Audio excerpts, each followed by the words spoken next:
Muy buenas tardes, bienvenidos a una actividad más de la Academia Mexicana de la Historia. Hoy tenemos el gusto de continuar con el ciclo de conferencias a 170 años del fallecimiento de Lucas Alamán. Le dejo la palabra al doctor Andrés Lira, coordinador del ciclo. Bueno, pues muchas gracias. Me da mucho gusto estar otra vez aquí en este ciclo. Es la penúltima de las conferencias de este ciclo, organizado aquí en la Academia Mexicana de la Historia, con motivo de los 170 años del fallecimiento de Lucas Alamán.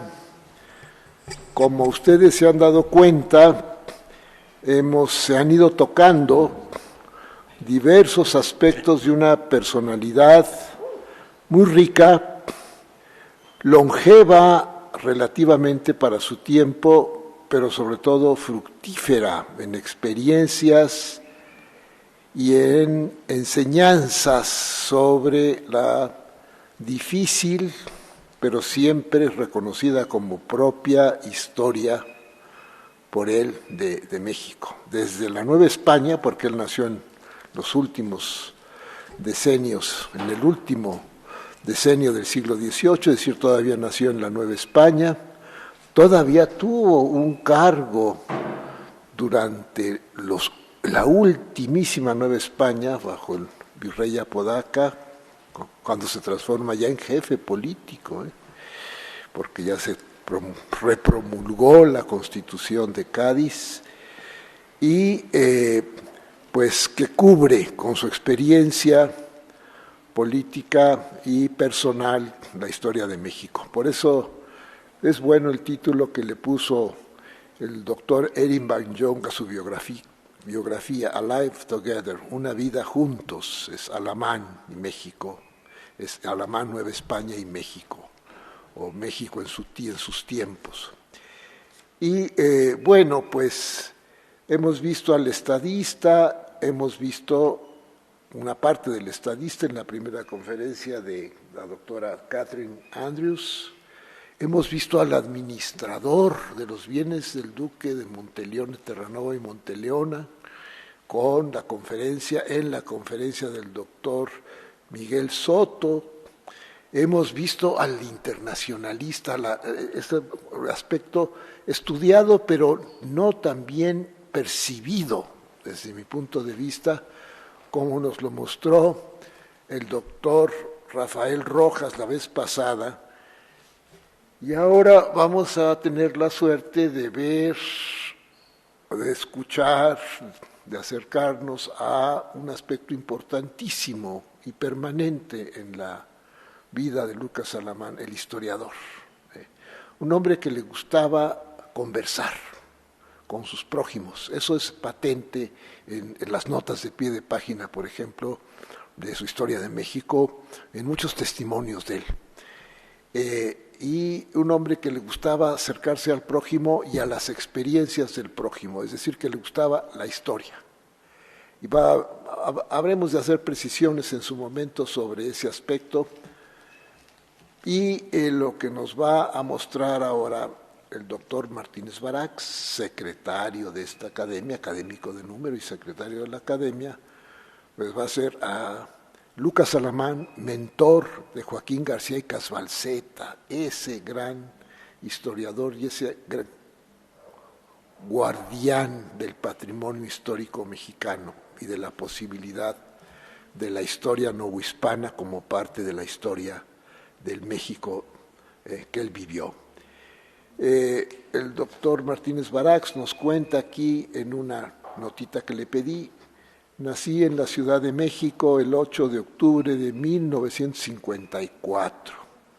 Es licenciado en Economía por la Facultad de Economía de la Universidad Nacional Autónoma de México, maestro en Historia por la Universidad Autónoma Metropolitana, la Unidad Iztapalapa, y doctor en Historia y Etnohistoria por la Escuela Nacional de Antropología e Historia del Instituto Nacional de Antropología e Historia, miembro del Sistema Nacional de Investigadores, presidente de la Sociedad de Historiografía y Lingüística, miembro de número de la Academia, como ya expresé, y pues toqué el tema de la relación de Lucas Alamán con Joaquín García y Casbalceta en mi discurso de ingreso a la Academia Mexicana de la Historia, leído el 2 de febrero de 2016. Fíjense cómo pasa el tiempo. He dedicado varios estudios a diversos aspectos de la obra de García y Casbalceta, en los que siempre está presente la figura de Alamán. El más voluminoso de dichos estudios es la edición bilingüe, prologada y anotada de su correspondencia en francés con el bibliógrafo franco-estadounidense Henri Ries, editada por el Instituto Nacional de Antropología e Historia, también en 2016, en colaboración con Emma Rivas Mata. Bueno, pues él es un estudioso de esta disciplina etnohistoria, que en realidad es una creación muy mexicana, internacional, por personajes de fama internacional, de labor internacional, que es pues el enfrentarse a una sociedad diversa, pero una sociedad que tiene creaciones culturales, históricas, pero a las que hay que acercarse no solo por la escritura, sino por los testimonios etnológicos. Ese término etnohistoria es muy afortunado, es una relación muy fértil entre la etnología y la historia, la antropología en su pleno sentido de la palabra, que es, pues, de la cual es parte y que forma a la vez parte de la historia. Entonces voy a dejar con ustedes al doctor Martínez Barax, que nos va a hablar de Lucas Alamán, mentor de Joaquín García y Casbalceta. Gracias. Gracias. Muchas gracias a ti, doctor Andrés Lira, por tus palabras. Y quisiera agradecer de manera particular a Andrés Lira su amable invitación a participar en este ciclo de conferencias sobre Lucas Alamán de la Academia Mexicana de la Historia. También quisiera agradecer a mi padre, José Luis Martínez, por inculcarme el gusto y la admiración por García y Casbalceta, a Enrique Krause, por transmitirme el tema de su relación con Alamán, a Emma Rivas Mata, la información y documentos casbalcetianos que siempre ha compartido conmigo, y a mi compañera Alma Rosa Martínez González, su apoyo para escribir y mejorar este y otros trabajos. También muchas gracias a la Academia, a ustedes que tienen la amabilidad de estar aquí presencialmente, como se dice ahora, en esta conferencia, y a los que nos están acompañando de manera virtual. Entonces sí, les voy a hablar de Lucas Alamán, mentor de Joaquín García y Casbalceta. Salieron bastantes cosas, y le tuve que cortar algunas para que la conferencia de hoy no se prolongue demasiado, pero ya pronto espero que la podamos publicar y que ya puedan ver algunas referencias que muy a mi pesar voy a tener que dejar fuera. Ahí va. El gran político, empresario e historiador don Lucas Alamán, fundador intelectual del Partido Conservador Mexicano, era amigo del comerciante español don Eusebio García Monasterio. Por afinidades políticas y empresariales y el círculo de sus amistades. Así lo encontraron mis colegas Emma Rivas Mata y Edgar Omar Gutiérrez. Y Alamán ejerció en sus últimos años una influencia política, intelectual e historiográfica decisiva sobre el hijo menor de Eusebio, de don Eusebio, el joven historiador, el futuro historiador, Joaquín García y Casbalceta. Tras una destacada carrera como político y empresario, Lucas Alamán salvó al país de la disgregación, defendió con ahínco el patrimonio cultural mexicano y promovió la economía, fundó el Banco de Avío, tuvo minas, fundó las primeras ferrerías. Lucas Alamán dedicó su última década a la escritura de la historia. El sentido histórico, el deber de memoria, estuvo siempre presente en el desempeño de Alamán. En 1823 salvó los restos de Hernán Cortés de ser profanados y destruidos en el Hospital de Jesús. Esto es, el Hospital de la Concepción fundado por Cortés en 1522 y que aún funciona. Y salvó también la estatua ecuestre de Carlos IV, el Caballito, de Manuel Tolsá, inaugurada en 1803. Alamán fundó el Archivo General y Público de la Nación en 1823 para albergar la inmensa documentación dejada por la administración española, y fundó también el Museo Nacional en 1825 para las colecciones de historia natural y antigua. Era además el apoderado en México del italiano duque de Terranova y Monteleone, heredero del marquesado del Valle de Cortés, con el Hospital de Jesús y su importante archivo, hoy resguardado por el Archivo General de la Nación, donde varios documentos han sido robados y algunos recuperados. Pero solo hacia el final de su vida, Alamán concluyó y publicó sus dos grandes obras históricas: las disertaciones sobre la historia de la República Mexicana, 2 tomos en 1844 y 1 en 1849, dedicadas a la conquista y al periodo novohispano, que consideraba el más importante de la historia de México. Y la historia de México, desde los primeros movimientos que prepararon su independencia en el año de 1808 hasta la época presente. 5 tomos, publicados entre 1849 y 1852, una extensa historia crítica de la Guerra de Independencia y de los primeros 30 catastróficos años del México independiente. El joven Joaquín García Balseta pudo presenciar parte de la escritura de estas 2 obras. En desacuerdo con la Constitución federalista, Lucas Alamán se retiró en 1842 de la vida pública. Primero vivió en casa de un amigo en la calle de Celaya. Después estuvo 3 meses en su hacienda de Las Trojes. Y después, para seguir apartado del trato público, compró una casa con huerto en el número 23 de la Ribera de San Cosme, esquina con la calle de Buenavista, cerca de la casa de descanso de don Eusebio García Monasterio y su familia, la familia García Balseta, en la Ribera de San Cosme número 4, esquina con Insurgentes. El joven Joaquín debió aprovechar la cercanía de ambas casas para visitar a don Lucas. Supongo que sobre todo a partir de 1848, finalizada la guerra con Estados Unidos.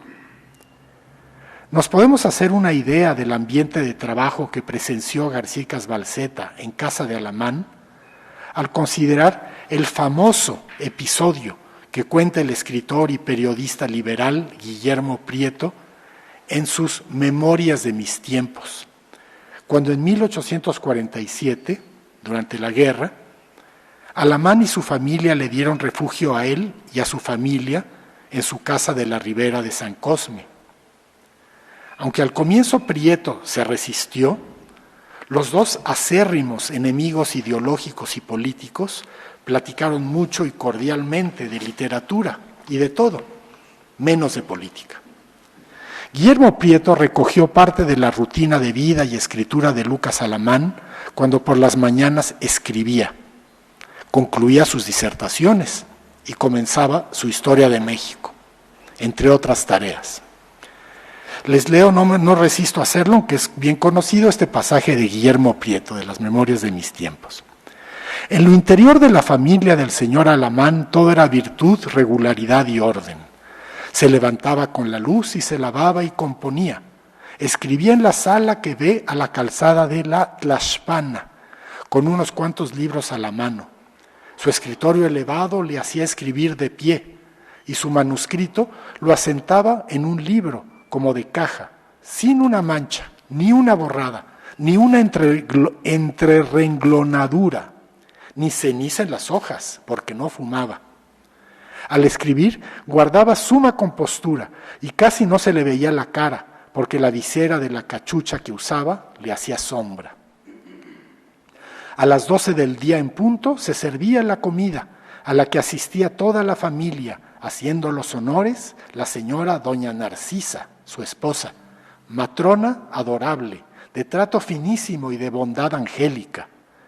Un sacerdote a quien llamaban Tata Padre, creo que hermano del señor Rodríguez Puebla, bendecía la mesa y al concluir la comida rezaba el Padre Nuestro y al concluir la comida rezaba el Padre Nuestro besando el pan y pidiendo la mano los criados a los amos. Se dormía siesta y se dejaba campo para el chocolate y el rezo del rosario a la oración. Yo merecía a esa familia la honra de que me admitiese en su seno. Recibí distinciones del señor Alamán que me hacen grata su memoria y ante todo empeña mi gratitud el afecto con que siempre me trató y respetó mis opiniones, no obstante la acritud y suficiencia tonta con que a veces combatí las suyas. Hasta aquí Guillermo Prieto. Si entiendo bien, la calzada de la Tlaxpana es el circuito interior, cerca de donde es hoy el Teatro San Rafael. Se ubican, ¿verdad? Y en la colonia Tlaxpana, por cierto, está la marisquería El Canto de las Sirenas, por si no han ido. El historiador y académico nuestro, Eric Van Jong, en su gran libro sobre Lucas Alamán y su México, informa sobre los métodos de trabajo de Alamán. Utilizaba a ayudantes de investigación, dice Eric, para registrar los archivos gubernamentales, así como amanuenses para obtener copias de documentos importantes. Pero no se registra cuántos ni quiénes eran. Como el papel era relativamente caro, especialmente para borradores, Alamán liberó formas gubernamentales y escribió en los lados en blanco. Algunas pruebas de imprenta fueron corregidas por él y algunas por otra mano. Siempre estaba haciendo listas y mandando notas al impresor, José Mariano de Lara, corrigiendo errores factuales de los que supo por documentos recientemente conseguidos o por informantes. García Balseta debió ser uno de los ayudantes de Alamán. Esto ya lo digo yo. Mi colega Emma Rivas Mata me informa que se escribieron entre abril y junio de 1849 para comentar y prestarse libros. Además de que lo invitó una vez a comer, con el consentimiento de su amigo don Eusebio García Monasterio, el padre de don Joaquín. Y en 1851, Alamán le pidió que le ayudara a revisar la última versión de su voluminoso tomo quinto y final de su Historia de México, antes de mandarlo en 1852 a la imprenta. Crítica severa de la situación del país, que debió servir de vacuna a Joaquín. Suya puede ser la otra mano que le ayudó a corregir pruebas de imprenta que mencionó Eric. En otras cosas le pudo haber ayudado también. Para su gran obra de historia mexicana, Lucas Alamán contaba con una educación muy completa, una amplia cultura, una segura pluma, una aguda inteligencia y una rica biblioteca, con los clásicos grecolatinos bien leídos y que diario enseñaba a sus hijos, libros de filosofía e historia universal y mexicana, y toda una vida de estudios y reflexión. Contaba también, don Lucas, con la inspiración política e historiográfica del irlandés Edmund Burke, conservador liberal, Old Whig, y también del saboyardo reaccionario, Joseph de Maistre, opuestos ambos, de Maistre y Burke, de manera radical a la Revolución Francesa, modelo de todas las revoluciones. Por cierto, todavía no escribía Tocqueville, que hubiese sido interesante ver qué pasaba ahí, pero el antiguo régimen y la revolución es de 1850 y pico. En 1843, Alamán se incorporó al Ateneo Mexicano, que reunía a distinguidos intelectuales. Y el 18 de febrero de 1844 Para un ciclo de lecturas públicas, propuso leer unas disertaciones sobre la historia de México a partir de la conquista española. Las 10 lecturas tratarían sobre la conquista, el establecimiento del gobierno español y de la religión cristiana, Hernán Cortés, la administración pública durante el dominio de los reyes de la dinastía de los Austrias, el desagüe de Huehuetoca, la construcción de la catedral y la arquitectura, la dinastía de Borbón, la visita de José de Gálvez y el estado general del país antes de la independencia. Alamán pronunció su primera lectura el 9 de abril de 1844 y continuó cada domingo. Debió asistir a esas lecturas el joven Joaquín, pero no lo puedo decir. Así redactó Alamán, con una amplia documentación, sobre todo bibliográfica, las 9 primeras de las disertaciones sobre la historia de la República Mexicana, que publicó en 2 tomos ese mismo año de 1844. Pero en estos 2 tomos, los temas relativos a la conquista, la evangelización y los años iniciales de la Ciudad de México abarcaron las 9 primeras disertaciones más sus valiosos apéndices. De modo que los demás temas enunciados los debía tratar en un tercer tomo. Pero Alamán no realizó lo planeado.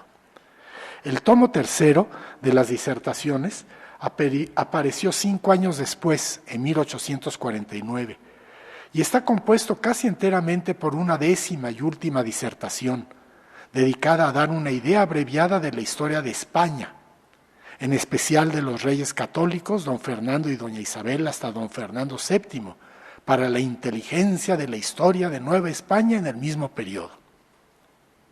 Alamán ya no tuvo tiempo para escribir una breve historia de los 3 siglos de la Nueva España, porque estaba ansioso por concentrarse en su historia de México, sobre la Revolución de Independencia y sus consecuencias, que era su verdadera misión, y publicó el tomo primero en ese mismo año de 1849.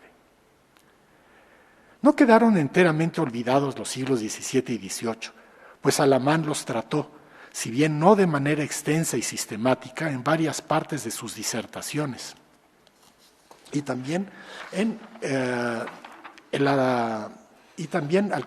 su estado de la Nueva España en 1808, al comienzo de su historia de México. Menciono la publicación en ese mismo año de 1849 de las breves y no firmadas, o sea, anónimas, noticias biográficas del licenciado don Carlos María de Bustamante y juicio crítico de sus obras, tras la muerte del político liberal y prolífico historiador y editor Carlos María de Bustamante, con quien a Alamán le interesaba dejar las cosas claras, tanto a lo relativo al descuido de sus ediciones de documentos, como a su juicio negativo de la Nueva España y su visión positiva de la independencia, precisamente en el año en que Alamán iniciaba la publicación de Historia de México, adversa a la visión de Bustamante, sin dejar, eso sí, de aprovechar la información de los 6 tomos de su cuadro histórico de la Revolución de la América Mexicana, comenzada en 15 de septiembre de 1810, de Bustamante, de 1823, estos 6 tomos. Este punto lo advirtió el historiador y académico nuestro David Brading. En todo caso, las noticias biográficas sobre Bustamante le sirvieron a Alamán de crítica de la fuente. Varias razones confluyeron para que se abultara en los 2 primeros tomos de las disertaciones el tema de la conquista y Cortés. Alamán administraba los bienes del Marquesado del Valle, ya lo dije, y del Hospital de Jesús, en manos del duque de Monteleón, heredero de Cortés. Le tenía lealtad incondicional a Cortés, como fundador de México, o sea, México con G o México con J, como lo escribió en sus 2 libros. Y tenía acceso, Alamán, a su archivo, el archivo del Marquesado. Y de manera particular, en 1843, cuando Alamán se quería apartar de la política, aparecieron los 3 volúmenes de la History of the Conquest of Mexico, del historiador bostoniano William Prescott, amigo epistolar de Lucas Alamán desde 1841, cuando menos. Con una gran riqueza documental inédita y un punto de vista que busca ser equilibrado sobre los mundos español y prehispánico. El sentido narrativo de Prescott le dio la pauta a Alamán para escribir su propia historia de la conquista, concebida como el momento fundacional de la República Mexicana. Así se explica la aparente incongruencia de que el libro de Alamán sobre la conquista y la dominación española se refiere en su título La historia de la República Mexicana. La República Mexicana, con G, por cierto, nace con la gran revolución que fue la conquista. Alamán recibió la History of the Conquest of Mexico en enero de 1844 y lo leyó con fruición. Se lo recomendó a sus amigos que no lo estaban leyendo ya. La recomendación debió llegar al joven García Balseta y anotó algunos pequeños errores fáciles de rectificar que le transmitió a Prescott en carta de fines de abril. Por cierto, no sabía que Prescott ya no podía cambiarle a su historia History of the Conquest of Mexico porque estaba formada en linotipos, o sea, no se podía estar haciendo correcciones. Alamán recibió la History of the Conquest of... Perdón, esto ya se los leí. El historiador Harvey C. Gardiner, estudioso de Prescott, la conquista de México y otros temas, piensa que su propio ejemplar fue el que sirvió para la traducción que promovió con el impresor Vicente García Torres. Hizo la traducción don José María González de Vega y la revisó el propio Alamán, quien agregó varias notas a pie de página, marcadas con una letra, para diferenciarlas de las eruditas notas del propio Prescott, marcadas con un número, además de las valiosas ilustraciones proporcionadas y comentadas por Isidro Rafael Gondra, curador del Museo Nacional, miembro, como Alamán, del Ateneo Mexicano. Probablemente pensando en las interrogaciones sobre la grafía México con J, que utiliza a lo largo de su edición de la traducción de la historia de Prescott, el impresor Vicente García Torres explicó: la parte tipográfica y la corrección de las pruebas han sido atendidas por mí, habiéndome sujetado en cuanto a la ortografía a la de la Academia Española, según la edición de su diccionario hecha por don Vicente Salvá en París el año de 1841. Es de recordarse que el propio Alamán utilizó en ese mismo año de 1844 la grafía México, pero no con J, sino con G, en sus disertaciones sobre la historia de la República Mexicana, impresa por José Mariano de Lara, basado en las lecciones, y la grafía con G está basada en las lecciones elementales de ortología y prosodia del canónigo Mariano José Sicilia. Y así como escribe México con G, Alamán escribirá con G jefes, monjes, jerónimos, ejecutó, ejercía, etc. Pero con J, Jicotencatl, Jaltocan, Joloc y hasta Xochimilco para Xochimilco. Pero, eso sí, Tlaxcala con X, Ixtlilxochitl. Pero ya en 1849, en su Historia de México, con J, impreso por el mismo José Mariano de Lara, Alamán se pasará al más castizo México, con J, adoptado por el bando conservador en el país dividido. El editor García Torres mencionó a la conquista como el principio de la historia moderna de México y llamó la atención sobre el peculiar momento historiográfico del año de 1844, en el que se publicaron 3 obras importantes sobre la conquista de México: la traducción de la historia de Prescott, la de Francisco Javier Clavijero y la de Alamán, cuyo proyecto caracterizó muy bien. Pero le faltó a García Torres, el impresor, mencionar que en ese mismo año de 1844, cosa notable, se imprimió en la Ciudad de México el tomo primero de otra traducción, también anotada e ilustrada, de la misma Historia de la Conquista de México de Prescott, bellamente editada por el gran impresor jalisciense Ignacio Cumplido.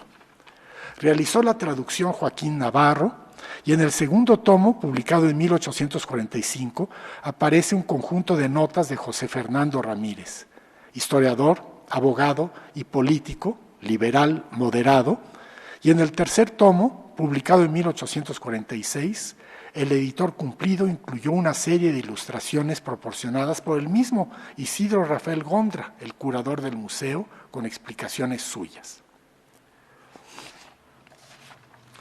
El historiador Enrique Krause advirtió que esta respetuosa, firme y erudita confrontación historiográfica entre Lucas Alamán y José Fernando Ramírez le dio una clara perspectiva de estudio a Joaquín García Balseta. Se haría amigo de ambos pocos años después. Entendió la importancia del diálogo respetuoso en la búsqueda de la verdad, que por definición debe ser consensuada. Y precisamente en 1846, cuando cumplió 21 años, García Balseta tomó la decisión de iniciar sus estudios sistemáticos sobre la historia de México. Se dio cuenta, gracias a la lectura y a las conferencias y pláticas de Alamán, de la importancia del siglo XVI y el periodo colonial, auténtico periodo formativo de la República Mexicana, como contra la historiografía liberal representada por Carlos María de Bustamante, según la cual México nació con la independencia, reanudando al México prehispánico. Pero también se dio cuenta de que no podría avanzar más allá de lo realizado por Alamán si no conseguía los materiales documentales y bibliográficos necesarios, entonces inexistentes.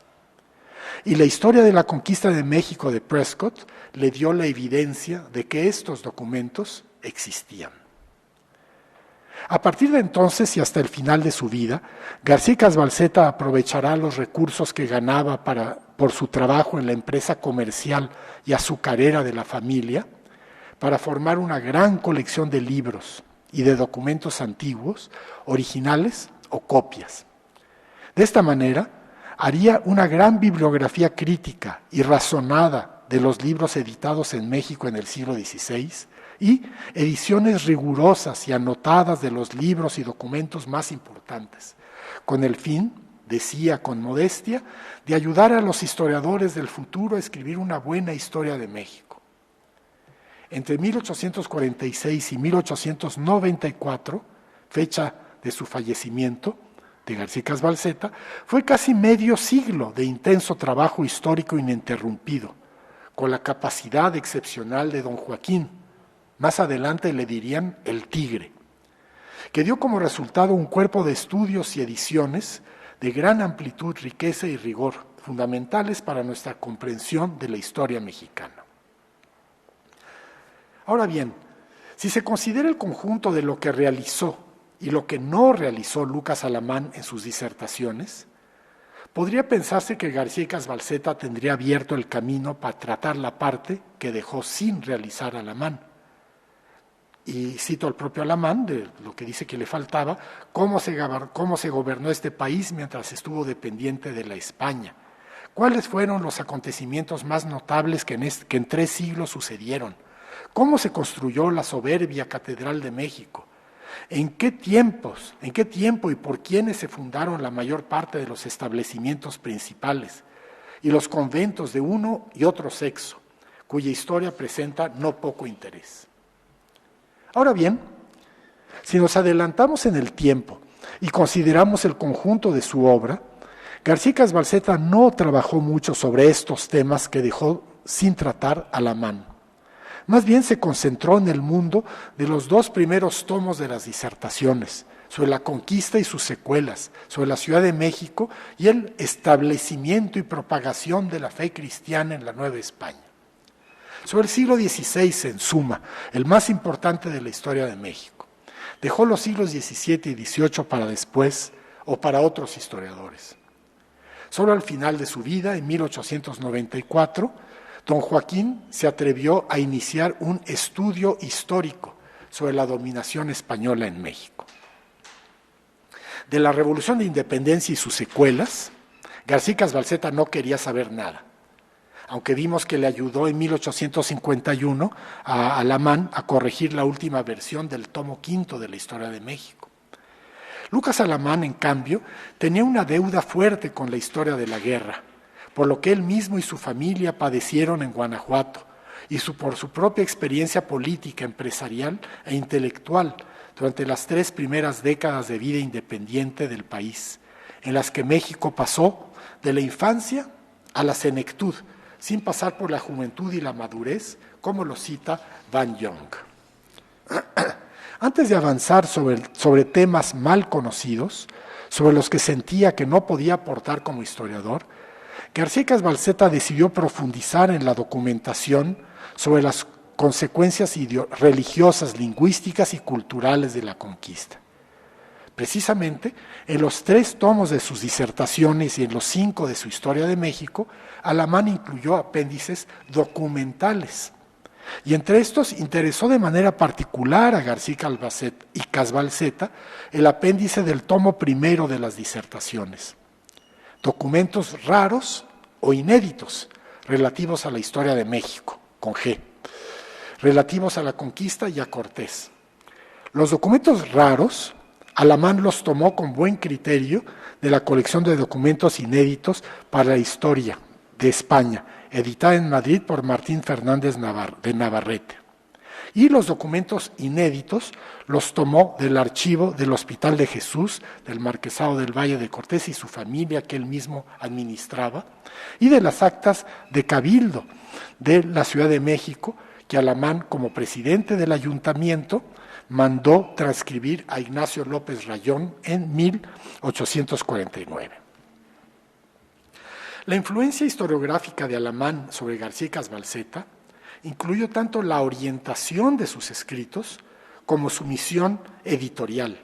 La edición de documentos y libros antiguos adquirió una importancia central en la obra de García Casbalceta, en parte debido a su peculiar modestia historiográfica, como simple editor, obrero, decía él, y en parte por su afinidad con el método nuclear, como le llamaría su corresponsal Henry Harris, que practicaba de manera natural, que le llevaba a nuclear información contextual, historiográfica, documental, bibliográfica, lingüística, filológica, etcétera, alrededor de cada documento, libro o palabra.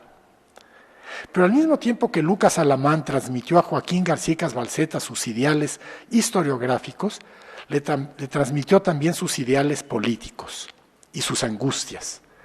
En 1846, cuando García Casbalceta iniciaba sus estudios históricos, en el primer número del Tiempo, Alamán se declaró conservador por convencimiento y carácter, y precisó lo que sería el cuerpo ideológico del Partido Conservador Mexicano, que fundaría en 1849, precisamente cuando publicaba el tercer y último tomo de sus disertaciones y el primero de su Historia de México, y cuando García Casbalceta se dedicaba a traducir y completar la historia de la conquista del Perú de William Prescott.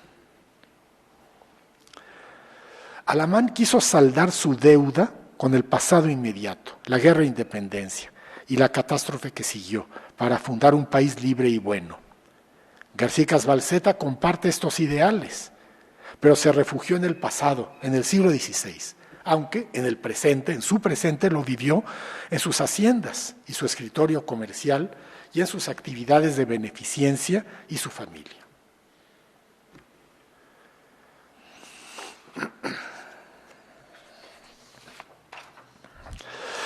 Respecto al ideario tardío de Lucas Alamán, que se volvió el diario también de García Casbalceta, García Casbalceta difirió de Alamán en el hecho de que se expresó poco sobre política por escrito y procuró no involucrarse en ella, cuando menos abiertamente. Eso sí, el hijo de García Casbalceta, su hijo Luis García Pimentel, va a ser mucho más expresivo, más politizado, extremista y belicoso.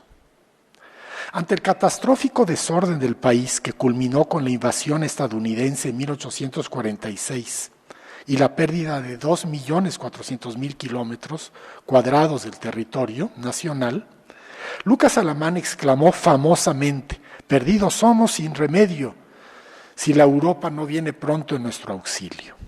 Su programa declaradamente conservador llama la atención por su modernidad, su actualidad, extrañamente socialdemócrata o más bien socialcristiana. Los problemas políticos de los siglos XX y XXI han permitido mirar con otros ojos a los rivales liberales y conservadores, otrora identificados con los buenos y los malos de la historia mexicana, y podrían jugarse con la idea contraria, que los conservadores de antaño son los socialdemócratas de hoy, y los liberales de antaño son los neoliberales de hoy. Alamán fundó en 1849 el Partido Conservador, que puede considerarse democrático porque buscó fundar el orden social en el ayuntamiento y precisamente en las elecciones para el gobierno municipal de la Ciudad de México, el Partido Conservador derrotó al Partido Liberal Moderado y Alamán fue electo presidente del Ayuntamiento de la Ciudad de México junto a varios regidores que eran ricos propietarios de la capital. El 22 de julio de 1849, Alamán y los nuevos regidores fueron recibidos en el Palacio Municipal de la Ciudad de México y en la entrada le dio la bienvenida una comitiva integrada por los señores Álvarez de la Cadena y Jiménez y Joaquín García y Casbalceta. Después de su History of the Conquest of Mexico, de 1843, William Prescott escribió y publicó en 1847 una History of the Conquest of Perú. Pero debido a la guerra de Estados Unidos contra México, no les pudo mandar ejemplares a sus amigos mexicanos, Lucas Alamán, José Fernando Ramírez, Isidro Rafael Gondra, Ignacio Cumplido, sino hasta enero de 1849. Según Harvey Gardiner, pero Alamán, enfrascado en acabar el tomo tercero de sus disertaciones y el primero de su Historia de México, ambos publicados en 1849, no lo pudo leer en lo inmediato. Se lo prestó a su joven amigo Joaquín García Casbalceta, quien lo leyó con pasión, se inspiró para su propia obra y comenzó de inmediato a traducirla para hacer méritos con Prescott y animarse a solicitarle copias de algunos de los documentos inéditos que citó en su History of the Conquest of Mexico.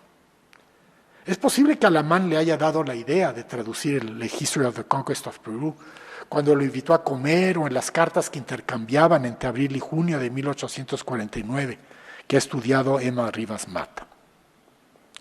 García Casbalceta, por cierto, no sabía que ya para entonces, en 1847 y 48, se estaba editando una traducción en Madrid de la historia de la conquista del Perú. Pero para García Casbalceta, traducir a Prescott fue una forma de aprendizaje, una manera de apropiarse de su prosa, de su inteligencia, de su modo de escribir la historia y adquirir un tono para escribir la historia mexicana. García Casbalceta hizo una traducción precisa y elegante y buscó las versiones originales en español de los textos del siglo XVI que Prescott cita en inglés, lo cual lo familiarizó con la bibliografía peruana, buena parte de la cual pudo obtener, como me informó Emma Rivas. Estos libros le permitieron a Joaquín concebir otra audacia, la de escribir una prolongación de 30 años de la narración de la turbulenta historia peruana, desde donde la dejó Prescott en 1549, con la salida del gobernador don Pedro de Gasca, hasta 1581, cuando regresó a España el virrey don Francisco de Toledo. Alamán animó a don Joaquín en el proyecto, y supongo que también supo de su idea de retraducir del italiano al español la perdida relación de la conquista del Perú de Pedro Sancho, secretario del conquistador Francisco Pizarro, de más de 100 páginas, tomada de la compilación del veneciano Giambattista Ramusio. Escrita, eso es lo que buscó García Casbalceta, su traducción, tal como debió o pudo ser el original perdido del secretario Sancho. Pero Joaquín García Casbalceta no se esperó a concluir su traducción de la historia de su traducción de la History of the Conquest of Peru para iniciar su acercamiento a William Prescott, con el fin de obtener copias de los documentos inéditos que citó en su History of the Conquest of Mexico. Lo hizo con la ayuda de su mentor, don Lucas Alamán, quien era amigo epistolar de Prescott, le había ayudado para su History of the Conquest of Mexico, ya vieron ustedes, se le agradece en el prólogo Prescott a Alamán, y también pues promovió esta traducción anotada e ilustrada de la historia de la conquista de México en 1844 y 49. Y así es como Prescott va a servir como intermediario es así como Lucas Alamán va a servir como intermediario entre Joaquín García y Casbalceta y Prescott. Así es como les leo algunos fragmentos de las cartas de Alamán a Prescott. Había ya visto la historia del Perú publicada por usted, que está traduciendo un joven de una de las familias más distinguidas de esta ciudad, que se ocupa con empeño y fruto de estudios históricos, y agradezco mucho el ejemplar que me tiene destinado. Un segundo ejemplar, porque el primer ejemplar de la historia de la conquista del Perú es el que le prestó a García Casbalceta, y por eso Alamán pues ya tenía ganas de tener un segundo ejemplar que le mandó Prescott. Vimos que Alamán, según Harvey Gardiner, le prestó su ejemplar de la History of the Conquest of Peru a García y Casbalceta, quien por haberse puesto a traducirla no se la pudo devolver. Por ello se alegró Alamán cuando recibió un segundo ejemplar para poderla leer. En su carta siguiente, el 13 de junio de 1849, volvió a mencionar Alamán la traducción de García y Casbalceta, nuevamente sin mencionarlo por su nombre. Y esta intermediación de Alamán ante Prescott pues va al extremo de hasta decirle cuáles son los documentos que quiere García y Casbalceta que le mande copiar. Lamento mucho saltarme muchas de estas partes. Son muy interesantes por el desenfado de este joven de 20 y pico de años de acudir a través, en este momento, de Alamán ante Prescott para poderle pedir los materiales, y siempre siendo muy específico.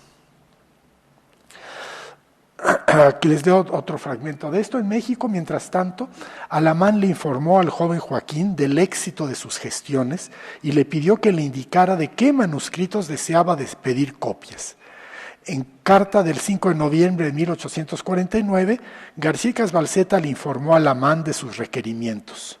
En primer lugar, pidió lo más importante y voluminoso, los 30 libros inéditos que no fueron publicados en las dos primeras ediciones de 1535 y 1547 de la Historia General y Natural de las Indias de Gonzalo Fernández de Oviedo y Valdés, la Historia de Tlaxcala del historiador mestizo Diego Muñoz Camargo y la Historia de los Indios de Nueva España de Toribio de Benavente Motolinía. Y a continuación, García Casbalceta le dio indicaciones precisas a Alamán para que se las transmitiera a Prescott sobre la transcripción y el formato de los pliegues de papel en los que se realizaría.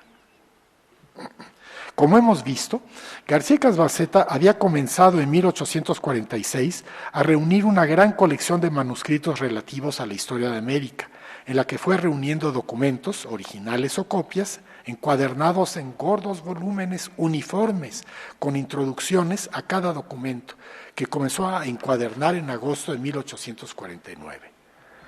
Para esta colección de manuscritos, si no podía conseguir originales, quería transcripciones literales y bien verificadas. En este respeto por la ortografía antigua de los documentos históricos, García Casbalceta se distanciaba de los editores españoles que le imponían una ortografía del siglo XIX a los documentos del siglo XVI. Y enseguida, García Casbalceta le dio instrucciones a Alamán sobre la formación de los pliegos para su encuadernación en México y sobre el costo de las transcripciones. Le pidió a Alamán que le pidiera a Prescott que mande dividir las transcripciones, les leo aquí este fragmento, en tomos de 500 a 800 páginas, los que han de venir sin encuadernar para que aquí se hagan iguales a los otros de la colección. Más adelante, y contando siempre con el favor del señor Prescott, indicaré a usted otros manuscritos cuyas copias deseo tener. También discutieron sobre las copias. García Balcetas quería pagar solamente 20 centavos por pliego. Esto pues ya se va a ver que no va a ser así de fácil. El 14 de noviembre de 1849, Alamán le escribió pronto a Prescott y le adjuntó una copia de la carta de García Balceta del 5 de noviembre y el pliego de muestra para hacer las copias. Y el contacto así quedó, el contacto directo entre García Balceta y Prescott quedó por fin establecido. Tal vez no le gustó a García Balceta que Alamán le haya mandado a Prescott copia de su carta, en la que podía parecer impertinente y poco agradecido, y con el comentario personal sobre los 20 centavos por pliego transcrito. Pero Prescott no parece haber resentido la franqueza del mexicano de la petición y la relación de colaboración documental se estableció inmediatamente. En respuesta a la carta de Alamán a Prescott del 14 de noviembre de 1849, con la carta anexa de García Balceta, Prescott le escribió directamente a García Balceta el 26 de diciembre y sin más protocolo le expuso los problemas del costo y las condiciones del copiado. Su correspondencia se prolongó hasta noviembre de 1856 con varias menciones a Lucas Alamán. Esta correspondencia la publicó Harvey Gardiner y también Antonio Saborit y sus colegas. La transcripción de las historias de Oviedo, Motolinía y Muñoz Camargo no avanzaba a la velocidad requerida, por lo que Prescott decidió escribir no a García Balceta, sino a Lucas Alamán para informarle del avance de la transcripción.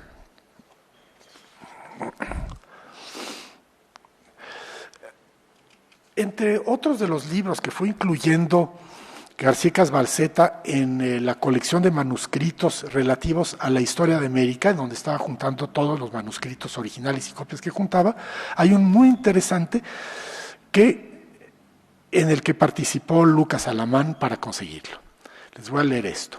García Balceta incluyó en el tomo 15 de su colección de manuscritos la transcripción que le hizo su culto amigo y colaborador José Bernardo Couto de los diálogos latinos sobre la Ciudad de México y sus alrededores del humanista toledano Francisco Cervantes de Salazar, impresos en la Ciudad de México en 1554, 87 fojas, cuyo único ejemplar existente le prestó José María Andrade a Lucas Alamán y después lo regaló a García Balceta, y que se volvió un tema de interés y preocupación por el resto de su vida, entre otras cosas porque mencionan por primera vez la iglesia o ermita del Tepeyac.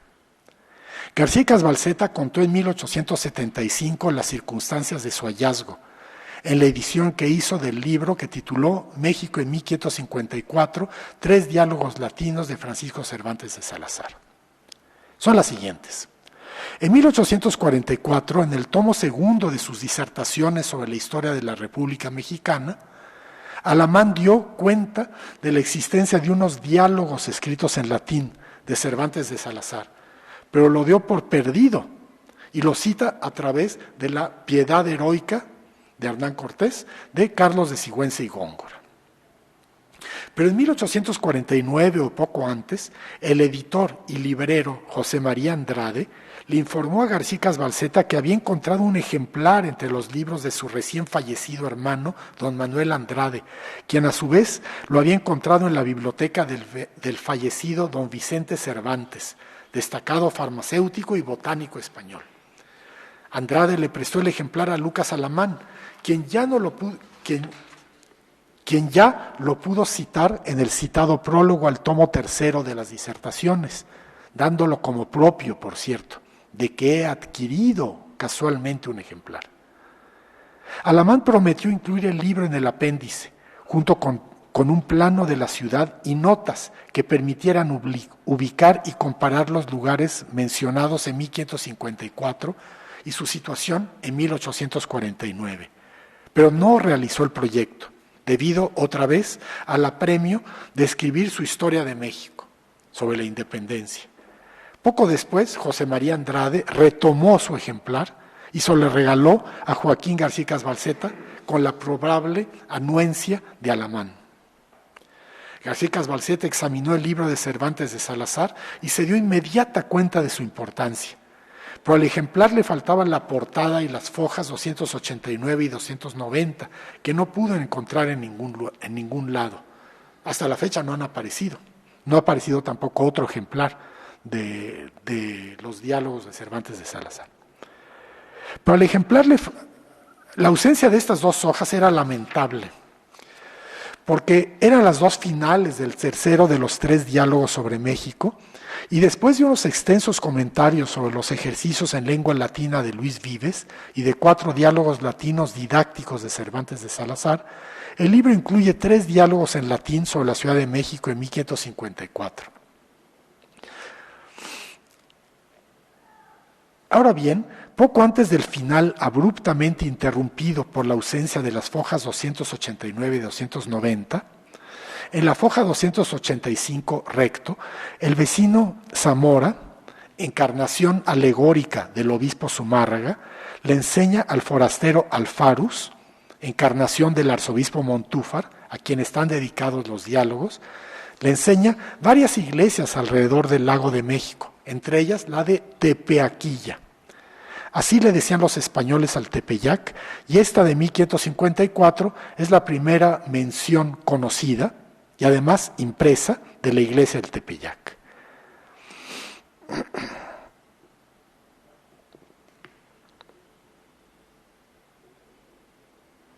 García Balceta incluyó los diálogos latinos de Cervantes de Salazar en el tomo 15 de su colección de manuscritos y en 1875, como les dije, los editó. Transcripción, traducción y abundantes notas, pero nunca indicó su valor como fuente sobre los inicios del culto guadalupano.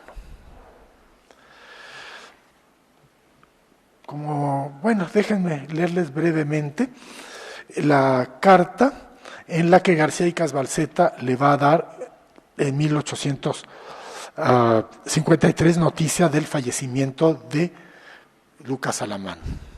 Cuando recibí la vuestra del 28 de abril, me preparaba a ver al señor Alamán para comunicarle lo que usted me encargó, que le envíe el último volumen de su Historia de México, de 1852.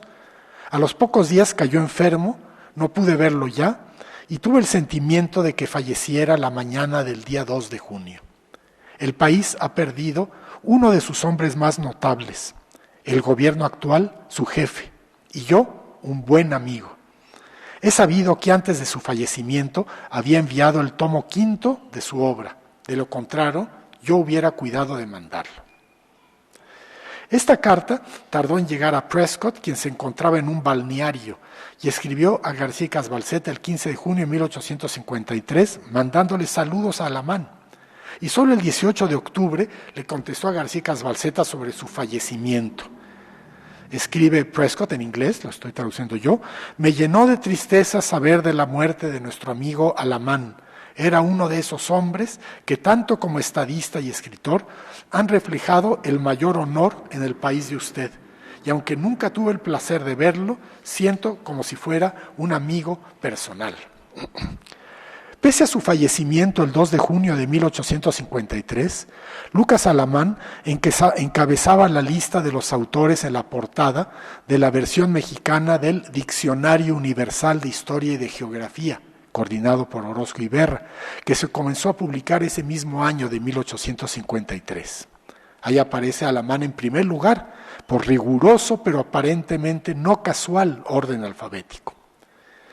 Alamán no pudo colaborar con ningún artículo directamente en el Diccionario Universal, pero su ausencia se suplió incorporando varios artículos sobre personajes y episodios de la Guerra de Independencia tomados de su recién aparecida Historia de México, sin darle crédito siempre, por cierto. Muy poco, por cierto, se tomó de las disertaciones para la historia de la República Mexicana. Todo esto se puede calibrar bastante bien viendo el catálogo del Diccionario Universal que preparó Tona Pi Suñer y su equipo. Uno de los últimos artículos del tomo primero del Diccionario Universal es el dedicado al político e historiador Carlos María de Bustamante.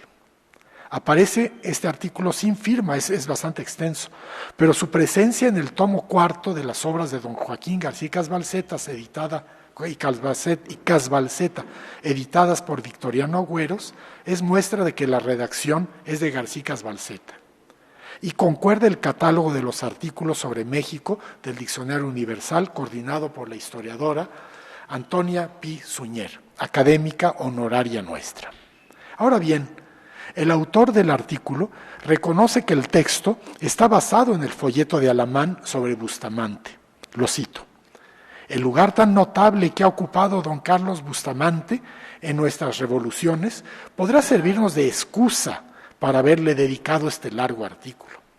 La mayor parte de él ha sido extractado de la biografía anónima que publicó en 1849 el señor don Lucas Alamán, cuyas palabras hemos copiado muchas veces.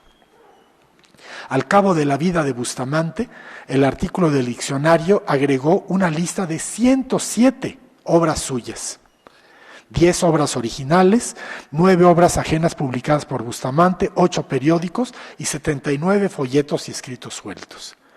Y menciona, además, los cerca de 80 tomos del diario de sucesos notables de Bustamante que se encontraba en la biblioteca del Colegio Apostólico de Guadalupe, Zacatecas. Y menciona también el número increíble de artículos sueltos publicados en sus periódicos, Diario de México y Correo del Sur, y varios más. Antes de dar la lista de esta bibliografía muy valiosa de la obra de Bustamante, el artículo anónimo del Diccionario Universal informa: réstanos ahora dar noticia de las obras que hizo imprimir. Creemos que nuestra lista no estará completa, aunque sea formado por las colecciones que poseen los señores Andrade y García y Casbalceta, las más copiosas que conocemos. El mismo señor Andrade posee un gran número de manuscritos de los que dejó Bustamante a su muerte. Como dije, el artículo sobre Carlos María de Bustamante del Diccionario Universal no está firmado, pero por las citas anteriores se deriva que su autoría es múltiple. Por un lado, queda claro que está basado en gran medida en las noticias biográficas anónimas, que aquí se revela explícitamente que fueron escritas por Lucas Alamán. El artículo está escrito además en primera persona del plural: réstanos, creemos, conocemos. El artículo menciona también de manera particular las colecciones de libros, folletos y manuscritos en poder de Joaquín García Casbalceta y de José María Andrade. Y aunque los menciona en tercera persona, esto no excluye la probabilidad de que García Casbalceta y Andrade, junto con Alamán, hayan sido los autores del artículo. Tal vez más García Casbalceta en la redacción final. Esta no es la última vez que García Casbalceta tendrá que lidiar con las extravagancias editoriales de Carlos María de Bustamante, como lo hará en el tomo primero de su colección de documentos inéditos para la historia de México, de 1858, respecto al posible autor del texto conocido como el Conquistador Anónimo, sin que dejara, también García Casbalceta, al igual que Alamán, que dejara de aprovecharse de su colección de manuscritos. Muchos son los manuscritos de Bustamante que va a ir adquiriendo García Casbalceta para incorporarlos en su colección de manuscritos.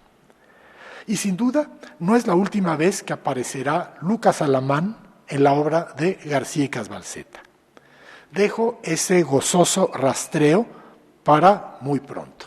Muchas gracias.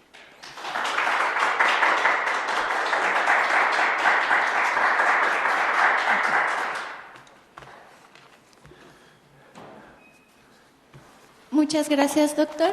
Gracias por su participación. Y creo que es momento de pasarle la palabra a nuestros invitados. Si alguien tiene alguna pregunta o un comentario que desea hacer sobre la ponencia. ¿Sí? Voy con el micrófono. ¿Qué tal? Buenas tardes, doctor. Lo felicito por su interesante ponencia.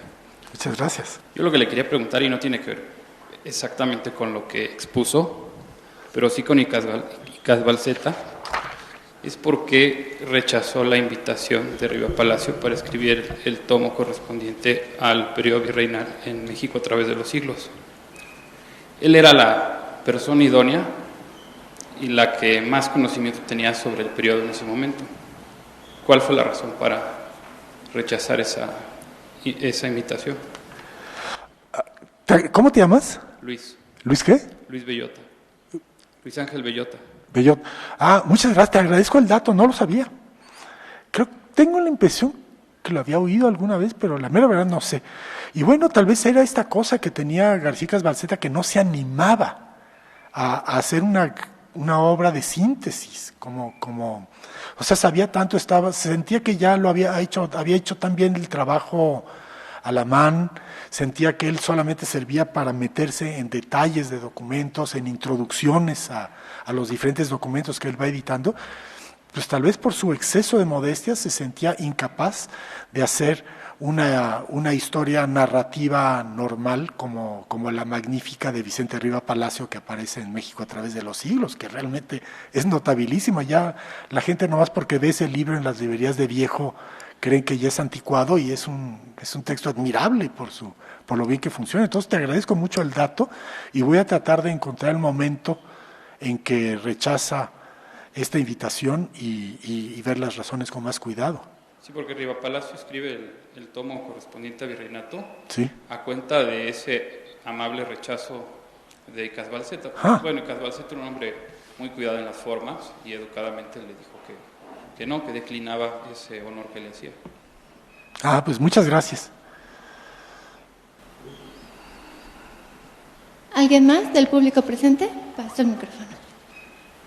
Gracias, pues muchas felicidades, fue un placer escucharlo y siempre es muy interesante entender, ¿no?, cómo se van construyendo las obras y la historiografía y cómo nos va llegando esas obras y la construcción de las mismas. En esa cuestión tengo una serie de preguntas. Digamos que en esta narración que nos hizo, pues Alamán se fue haciendo de documentos, libros y todo este tramado de conocimiento e intercambio cultural, ¿no? ¿Se conformó alguna biblioteca de Alamán? ¿Cómo podemos entender el pensamiento de Alamán? Si es así, es un repositorio, o sea, después, si alguien lo heredó, Casbalceta recibió otra parte de la herencia de Alamán, de todos esos documentos. ¿Sabrá algo o eso es nada más, digamos, que tomó de otros lugares documentos y los regresaba? ¿O cómo podemos ver ese proceso de Alamán en ese rescate patrimonial? No sé, sería mis preguntas. Sí, Alamán, ya ven que estaba medio ciego, pero contaba con muy buenos colaboradores. Prescott era medio ciego y contaba con muchos colaboradores, y él es el que le consiguió muchos de los documentos que mandaba Prescott pedir a España. En cuanto a Lucas Alamán, pues ya ven lo que dice Eric Van Jong en su reciente libro sobre Lucas Alamán, que tenía varios ayudantes que iban a los archivos, le conseguían muchos de los materiales, él tenía una biblioteca magnífica, pero la mera verdad, yo no sé qué fue de la colección de documentos de Lucas Alamán. ¿Tú sabes, Andrés? No, así la ciencia cierta, no, sí sé que el archivo de Alamán, una de las partes estaba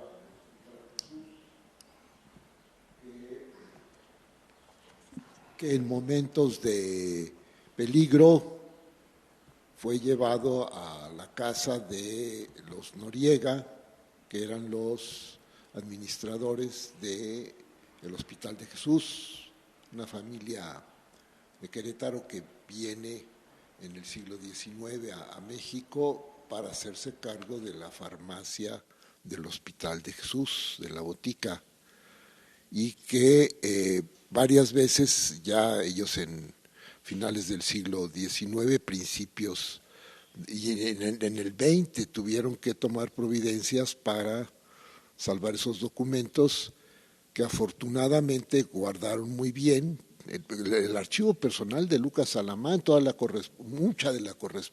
prácticamente toda la correspondencia con el duque de Monteleone, estaban en casa de don Salvador Noriega, por tío de Cecilia, mi esposa, por cierto, en una casa, pero ellos tuvieron que, y conservaron eso, ellos prestaron, facilitaron el acceso a ese archivo. Por ejemplo, José Valadez, que es la primera biografía que hay de Alamán, así seria, es una buena biografía, Alamán, estadista, historiador, pues da las gracias a don Salvador. Y ahí estuvo, lo consultaron muchas personas, ahí trabajó Salvador Aguayo Spencer también, rescatando algunos documentos de ahí, de otras partes, para publicarlos. Eso es lo que sé yo del archivo de Alamán. Nunca lo vi, nunca quise ir a la casa de don Salvador a verlos cuando me ofrecieron. Bueno, ya él había muerto, ¿no? Pero de la familia. Y afortunadamente, gracias a la intervención de Enrique Krause, Condumex, ahora la Fundación Carso, pero en ese momento adquirió ese fondo que está catalogado y está a disposición del público en la Fundación Carso, bueno, en el Centro de Estudios de Historia de México Carso. Eso es lo que yo sé. Pero no sé, yo tendría una pregunta también. Ciertamente, don Joaquín García Balseta puso su mayor esfuerzo en el rescate, transcripción y edición de documentos. Eso como una necesidad, yo creo, muy clara para un historiador. Pero también a ellos les toca, Alamán muere en junio de 52, les va a tocar un periodo y les toca el periodo de ocupación y confiscación de los fondos franciscanos. Y en ese sentido, García Balseta, José Fernando Ramírez, etcétera, gente que ya venía trabajando sobre las cosas, ponen más énfasis o ponen más parte de su tiempo y de su empeño en esos fondos que estaban pues en peligro de perderse, adquirieron algunas cosas, son objeto de discusión, pero no eran unos adquirientes voraces de documentos para cuestiones de mercado, enriquecimiento, sino más bien el afán de conservar testimonios que sí veían en peligro de perderse. Entonces, es una faceta muy importante de la labor de Joaquín García Balseta. La edición de los documentos, pues esto es de los años 50, ¿no? 58 son los volúmenes, y siguió trabajando y siguió dando a conocer testimonios. Él salva pues, cosas tan importantes como la historia eclesiástica indiana, cosas así que se conocen gracias a ellos, y esa es una labor tremenda que yo creo que la historia política del momento los reta y los hace conservadores, no solo políticamente, que ya lo eran. Era un conservadurismo muy liberal, porque hay que tomar en cuenta que el proyecto de ellos era un Estado de derecho, respetuoso de los derechos de los gobernados, pero sin, ya al final, y esto lo veremos ya en la próxima y última conferencia de este ciclo, que afortunadamente va a tener 5 intervenciones, la próxima va a ser con la doctora Josefina Vázquez, pues conservadores en el sentido de hacer posible un espacio que mandar sin el gravísimo peligro de una, entre comillas, democracia o demagogia desfogada y incontrolada, porque se iba más en quién se queda en el poder que para qué se está creando una autoridad en relación con la suerte del país. Eso pues ya es el último momento de Alamán, que es el estadista desengañado. Por eso Y ese estadista desengañado pues no logró estar pensando en la historia. Es más, yo creo que pensó más en la historia. Eso se verá en algún momento ya, una vez que platique más con Eric Van Jong, quien ha encontrado unas memorias de Alamán sumamente interesantes, unas memorias que se interrumpen, de las cuales hay testimonios distintos, pero él consiguió una unidad muy interesante. Un Alamán que de estar escribiendo sus memorias pasa a escribir la historia de México, que para mí la historia de México de Alamán, sobre todo el último tomo, pero toda, es una suerte de autobiografía política. Yo creo que afortunadamente esta gente que tenía gran conciencia histórica y necesidades de la conservación histórica, de la memoria histórica, coincidieron. Entonces tenemos figuras como Lucas Alamán, desde luego, creador del Archivo General de la Nación, siendo él ministro de Relaciones Interiores, que es ministro de Gobernación, y después yo creo que es un estadista, historiador, y un gran historiador del Estado mexicano. El hecho que bueno, sí, quería publicar sus disertaciones sobre la Nueva España y eso, pero al comienzo, su historia de México, sobre la independencia y lo que vino después, quería que se publicara post-mortem. Y fue una decisión primero de ir publicando la primera parte de la historia de México y después se animó a publicar con casi poco antes de morir de ya los últimos tomos.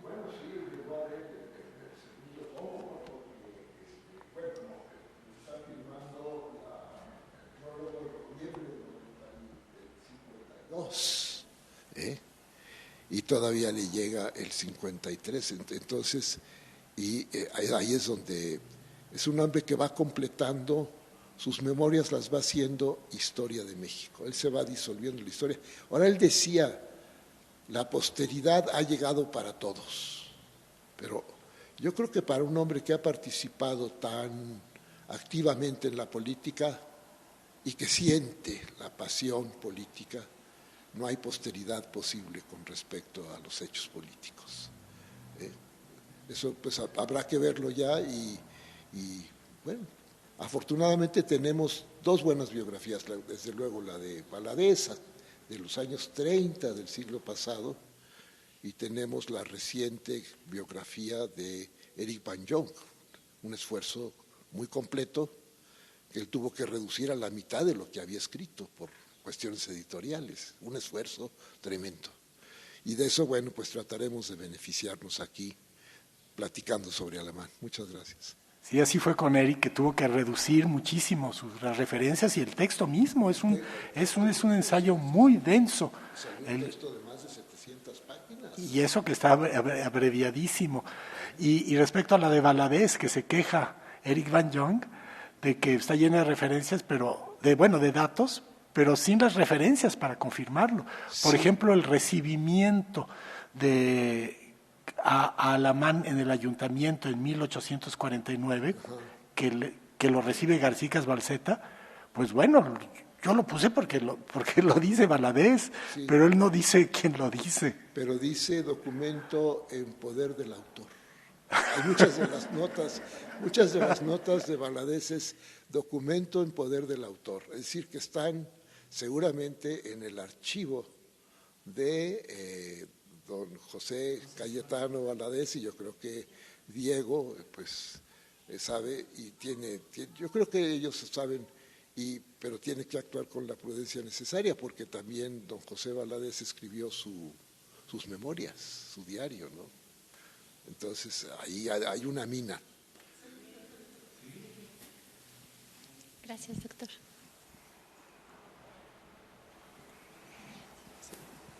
Bueno. Doctor, me permito felicitarlo, es una gran conferencia. Las mías serían dos dudas muy breves. La primera, ¿cuál sería la educación formal que tuvo Icaz Balseta? O sea, como a qué colegio o seminario perteneció, y la segunda, si a lo largo de su vida él se integra a alguna asociación académica o cultural de la época. Pienso sobre todo en la Sociedad Mexicana de Geografía y Estadística, o la otra de la Academia, la que va a ser el antecedente de la Academia Mexicana de la Historia, y pues nada más serían mis dos dudas. Bueno, su educación, yo creo que sus hermanos, él fue el más chico de sus hermanos, y yo creo que sus hermanos sí fueron a escuelas, pero él ya nace novohispano, pero se educa mexicano después de la independencia, y entonces la educación ya deja de estar en manos de la iglesia, y la familia lo que decidió es no mandarlo a ninguna escuela. Fue una enseñanza totalmente familiar, y ahí sí yo creo que la familia García Barceta era parecida a la de Alamán, que a sus hijos les enseñaba latín y griego, o sea, era algo cotidiano. Entonces recibió una magnífica educación. García Barceta dice, no, yo no estudié en ningún lugar, nadie me enseñó nada.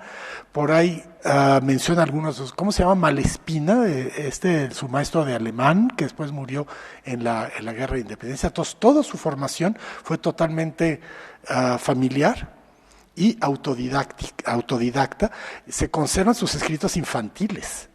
De cuando era chiquito, fueron expulsados, la familia fue expulsada de México porque es una familia española, y se conservan los periódicos El Elefante y El Ruiseñor, algunos relatos de cuando era niño. Ya era un geniecito a menos de 10 años, y después de 10 años de adolescente, y era un geniecito muy estudioso, y solo aprendió pues inglés, francés, italiano, latín, algo de alemán para defenderse. Entonces, en su obra, él pues tradujo pues del inglés, del francés, del italiano, del latín. Sí, pues que te digo, Malespina, su maestro de alemán, algunos, él los ve como menos, pero entonces ellos van a ser muy importantes para su formación. A las asociaciones a las que perteneció, qué bueno que me recuerdas lo de la Sociedad Mexicana de Geografía y Estadística, porque ingresó en 1850 por influencia de Alamán, cuando su obra de este gran historiador mexicano era la historia de la conquista del Perú, la traducción de la historia de la conquista del Perú de Prescott, con el agregado de 100 páginas de historia adicional, donde viene la historia de Mendoza, y con este tan interesante agregado de la traducción del italiano al español de la historia de Pero Sancho. Entonces, él estuvo en la Sociedad Mexicana de Geografía y Estadística, y también él es miembro fundador de la Academia Mexicana de la Lengua. Entonces, ahí es muy importante leer las memorias de la Academia Mexicana de la Lengua, que incluyen muchos trabajos de García Barceta. Están los facsimilares, se pueden publicar. Por cierto, los reimprimió esos facsimilares mi padre en la Academia de la Lengua, y están en internet. Entonces, esta sí perteneció a la Academia Mexicana de la Lengua, y la Academia Mexicana de la Historia pues no le tocó, porque eso ya va a ser hasta nuestro siglo. Festejamos hace escasos años el centenario. ¿Alguien más del público? Muchas gracias, doctor. Una espléndida conferencia sobre dos aspectos. Uno, respecto a esta relación con Guillermo Prieto, que me parece muy importante rescatarla, porque a pesar de ser aparentemente antagonistas, pues se identificaron mucho en otros aspectos. En los viajes de orden suprema de Guillermo Prieto también comenta, ¿no?, de cuando eran diputados ambos, en 50-51, pues que a la manera bastante tolerante, o sea que participaba en las comisiones, que era reconocido y que pues era más transigente, ¿no?, de lo que se le ha supuesto, ¿no?, porque pues de alguna manera también incluso se dejaba convencer, ¿no?, de algunas propuestas legislativas, y eso pues como que matiza mucho también lo que se ha pensado de Alamán. Este es un comentario. Y la segunda pregunta es si García Barceta, en esto que menciona usted del diccionario universal, tiene una visión, digamos, un poco más equilibrada, menos crítica que la que tiene Alamán de Bustamante, porque pues Alamán es un poco entre que aprecia a Bustamante y lo rescata y lo valora, pero le da muy fuerte, ¿no? A sus obras y todas sus deficiencias y sus fantasías y todos los errores y demás que cometen sus obras, pero por lo visto Icas Balseta está haciendo como una valoración un poquito más justa, ¿no? No sé si es el caso o también se mantiene muy crítico frente a Bustamante. Dato de la convivencia de Alamán y Prieto en la Cámara de Diputados. ¿Quién dices que lo dice? Guillermo Prieto en Viajes de Orden Suprema. Ajá. Le dedica ahí unas páginas y de hecho también dice que pues lo recuerda con mucho afecto, ¿no? Y se le llenan los ojos de lágrimas al recordarlo, justo por la convivencia que tuvieron, ¿no? Pero sí está. ¿Y lo segundo que decías que era? ¿Perdón? ¿Que lo segundo que decías que era? ¿Se me fue? Sobre Alamán y Prieto. O sobre, lo segundo, sobre Bustamante. Sí, fue igual muy crítico, porque retomó todo el folleto de Alamán, fue retomado, y eso sí, reconociendo su gran obra, pues ahí viene la bibliografía de las más importantes que se han hecho sobre Alamán, supongo que después, sobre Bustamante, supongo que después se habrán hecho otras, pero en la colección de documentos para la historia de México de 1858 y otras obras, siempre le va a estar tirando a Alamán García Icas Balseta pero hace labores muy útiles. Ya ven que como les dije, a propósito de este texto tan bonito conocido como el Conquistador Anónimo, que no se sabe de quién es, ahí tenía su teoría, que era Terrazas, Bustamante, y para desmontar esa teoría es impresionante el análisis historiográfico que hace García Balseta, desmontando todos los argumentos de Bustamante acerca de esta autoría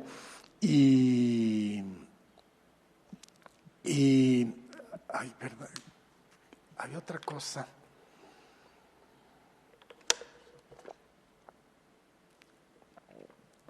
Otra cosa que le dice García Balseta a Bustamante.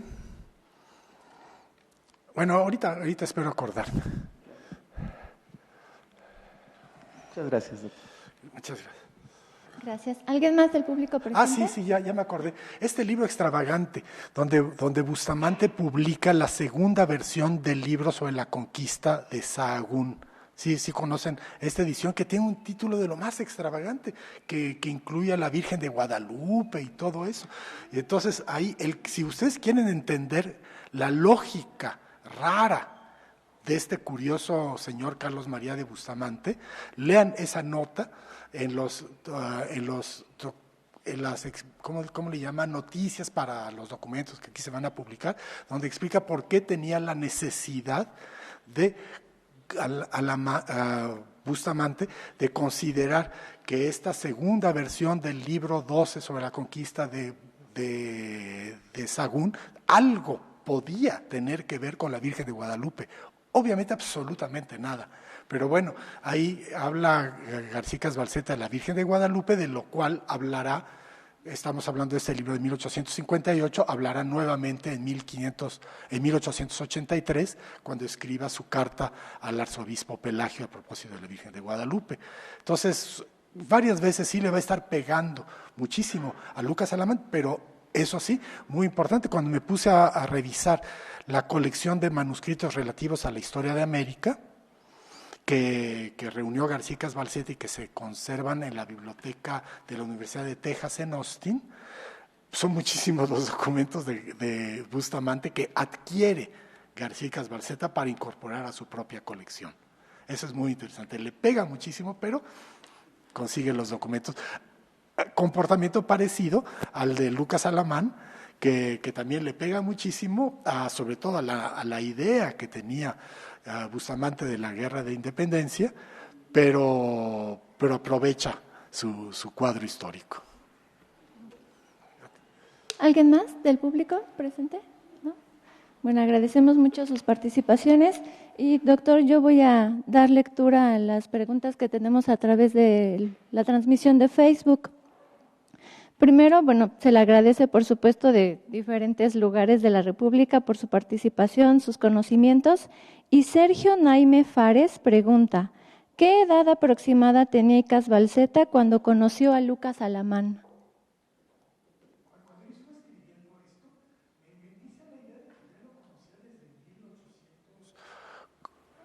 43, 44, pero después no lo pude probar. Después me di cuenta que todo eso, no sé por qué lo decía, no pude encontrar las referencias para confirmarlo. Sí me aseguran Emma Rivas Mata y su marido Edgar Omar Gutiérrez López, que son los mayores conocedores de García Icas Balseta, sí me aseguran, pero todavía no he podido ver el asunto de que Alamán era amigo del padre de García Icas Balseta. Entonces era amigo de la familia.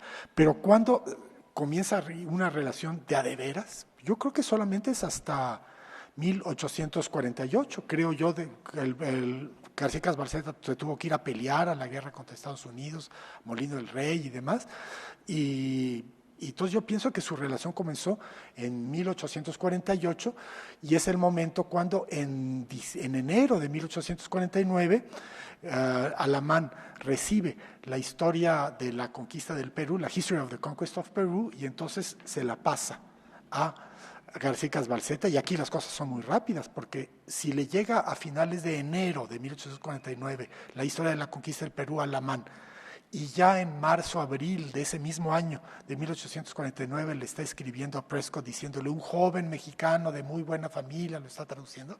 Entonces, en ese momento se puso ya como loco a traducir los dos tomos, o sea, son como 1000 páginas de Prescott, más agregarle la continuación de 100 páginas, más agregarle las otras 100 páginas de la traducción de la relación de Pero Sancho, el secretario de Pizarro.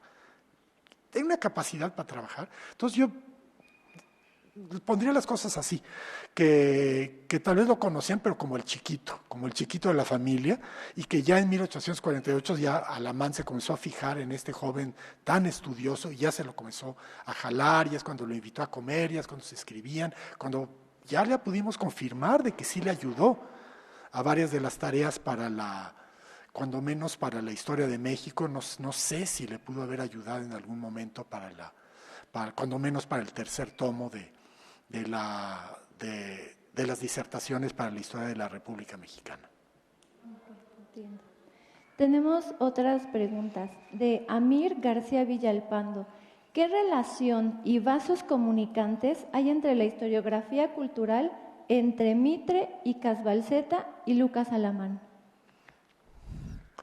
¿Qué relación y vasos comunicantes hay entre la historiografía cultural entre Mitre, Icas Balseta y Lucas Alamán? No puedo decir porque no he leído a Mitre. Me da mucha vergüenza y lo reconozco aquí públicamente en la Academia Mexicana de la Historia, pero no podría contestar esa pregunta.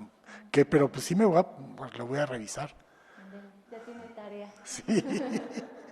Tengo otra pregunta también de Amir García.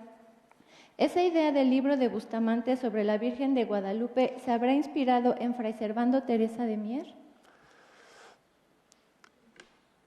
Sí, muy probablemente. Sí lo había leído, pero era muy diferente de la idea esta extravagante de Fray Servando Teresa de Mier, de que la Virgen María llegó a América y todas esas teorías, de que llegó a América la mera Virgen María, la mamá de Dios, todo eso. Todo eso sí debía estar enterado Bustamante, pero más bien él quería probar de que pese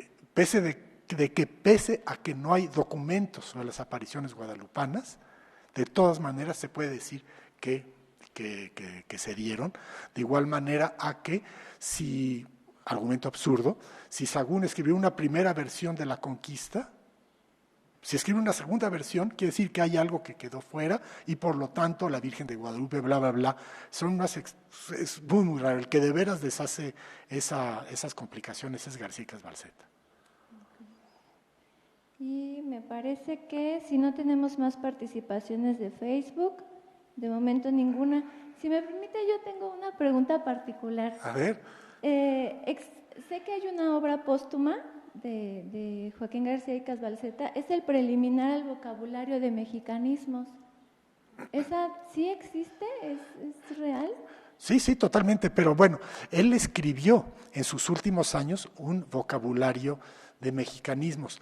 Lo que su hijo, Luis García Pimentel, puso en su edición de lo que alcanzó a escribir García Icas Balseta en su vocabulario de mexicanismos, es un texto que se llama Provincialismos Mexicanos, que escribió para la Academia Mexicana de la Lengua. Él ingresa a la Academia Mexicana de la Lengua desde su fundación, 1875, y una de las tareas que va a tener la Academia es colaborar con la Real Academia Española para mandar mexicanismos de México y de los demás países hispanoamericanos.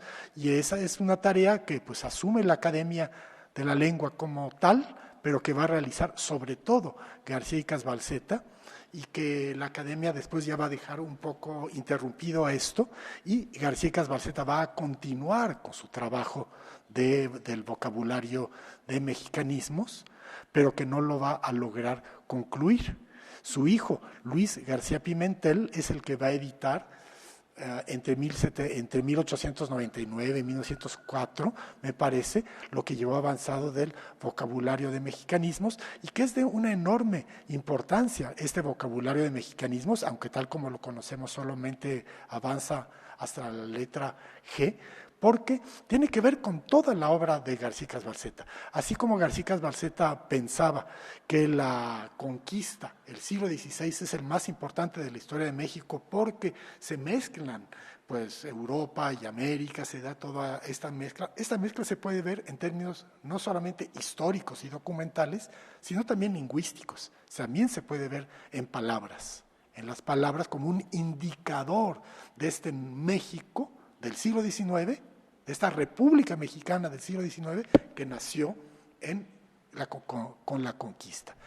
Y lo importante también de este gran vocabulario de mexicanismos de García Icas Balseta es el rigor con el que fue hecho, porque cada una de las palabras que va incluyendo, él la fundamenta con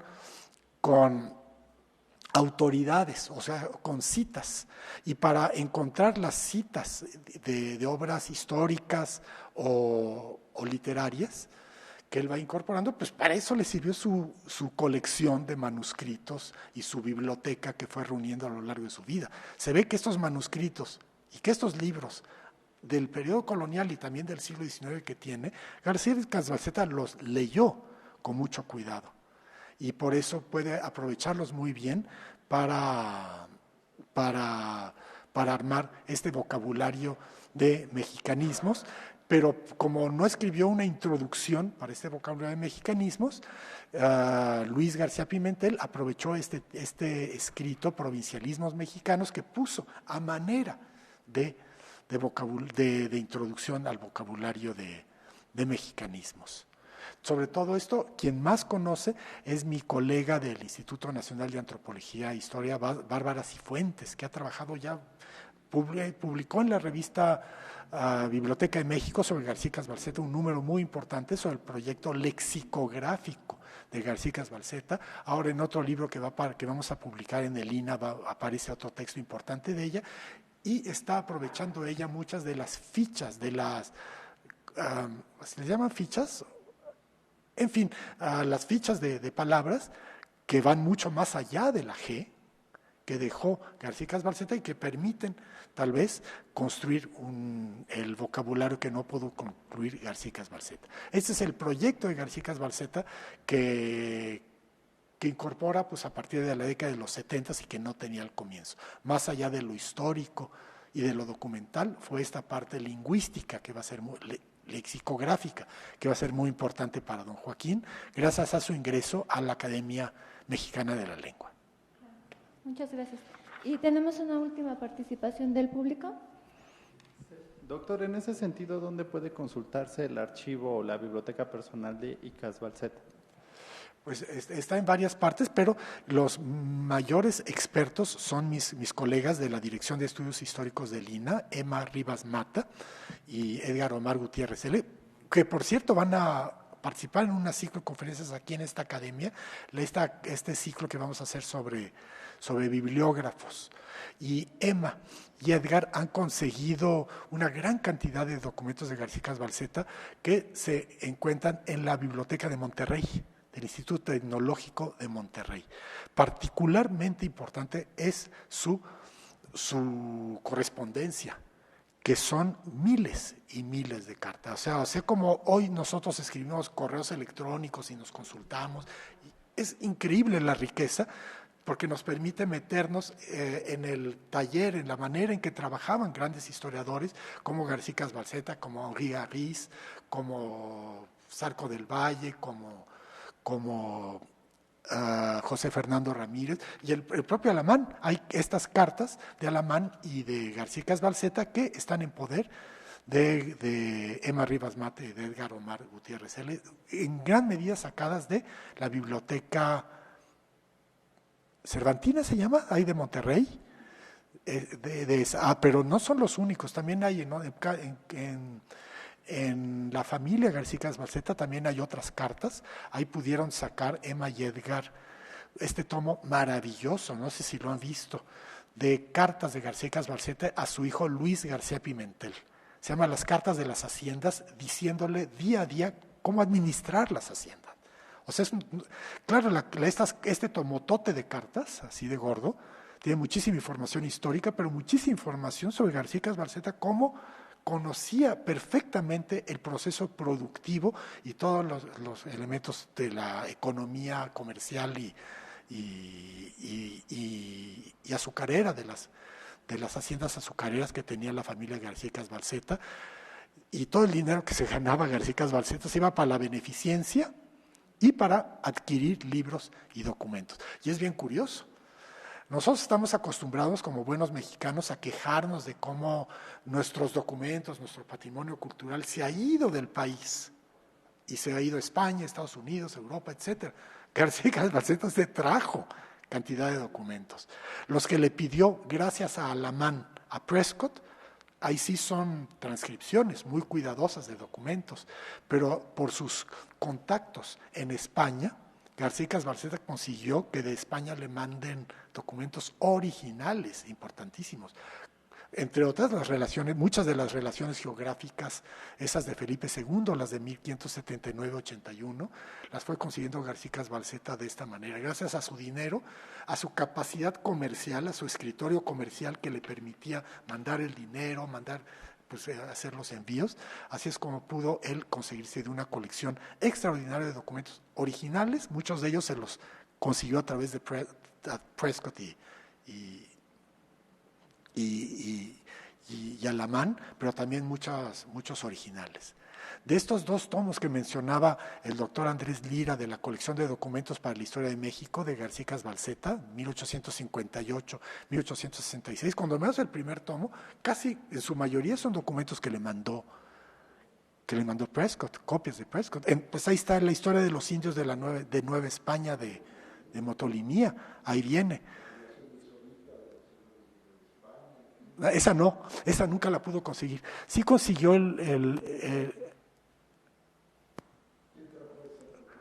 sí la consiguió, pero ya tardíamente. Sí, la consiguió para la nueva colección de documentos.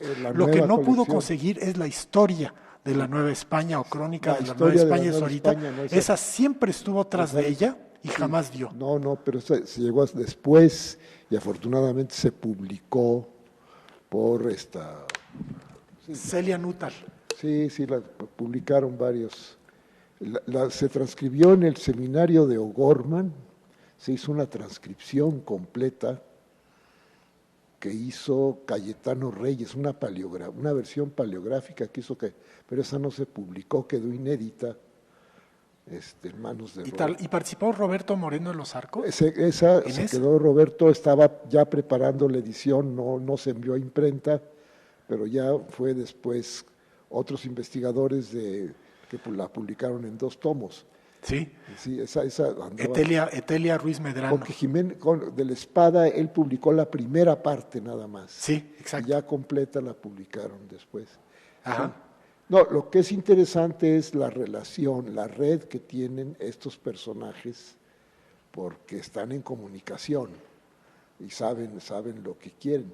Y también, claro, en España se está haciendo un esfuerzo tremendo con la publicación de los documentos inéditos en el archivo.